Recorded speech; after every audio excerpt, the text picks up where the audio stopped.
Gusto ko nang yumaman agad para matulungan ko na agad ang mga magulang ko. Tama ba ang iniisip ko? So, hi mga kuya at ate, welcome kayo sa aking page na pangalawang pagkakataon. Mga kuya at ate, tama ang layunin, pero bantayan ang proseso. Ang hangarin mong makatulong agad ay mabuti. Ngunit ang pagnanais na mabilisan na yaman ay maaaring magtulak sa maling desisyon. Tulad ng pagbaksak sa panganib na gawain, madaling lokohin ng scam, o pasukuin ng mga bagay na walang matibay na pundasyon. Ang tunay na kayamanan ay dumarating kapag pinaghihirapan, pinaguhugutan ng disiplina at itinataniman ng tamang ugali. Ang yaman ay hindi lang pera. Bago pa man dumating ang malaking salapi, kaya mo nang tulungan na yung mga magulang sa ibang paraan. Sa serbisyo, sa pag-aaruga, sa paggalang, sa pagbibigay ng kapanatagan. Ang presensya at malasakit ay mas mahalaga kaysa salapi.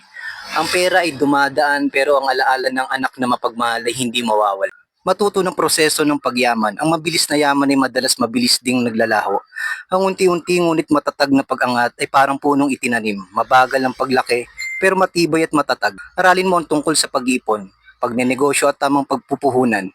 Mas mainam na ikaw ay yumaman ng dahan-dahan pero matibay kaysa bigla kang yumaman at bigla ring mawala ang lahat. Pag-ibig ang pinakamalaking kayamanan. Tandaan, baka iniisip ng mga magulang mo na mahalaga lang ang pera para sila ay sumaya.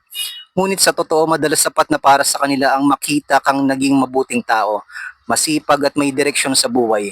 Ang tunay na ligaya nila ay hindi lang sa perang maibibigay mo, kundi sa taong nagiging ikaw.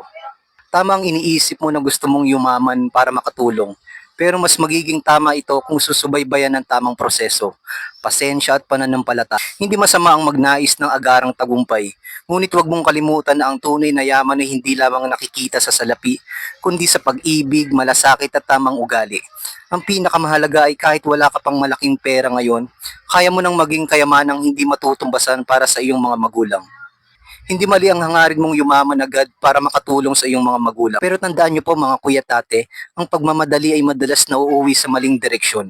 Ang pinakamahalaga ay matutunan mong magtanim ng tama, maghintay na may tiyaga at manatiling matatag sa tamang prinsipyo.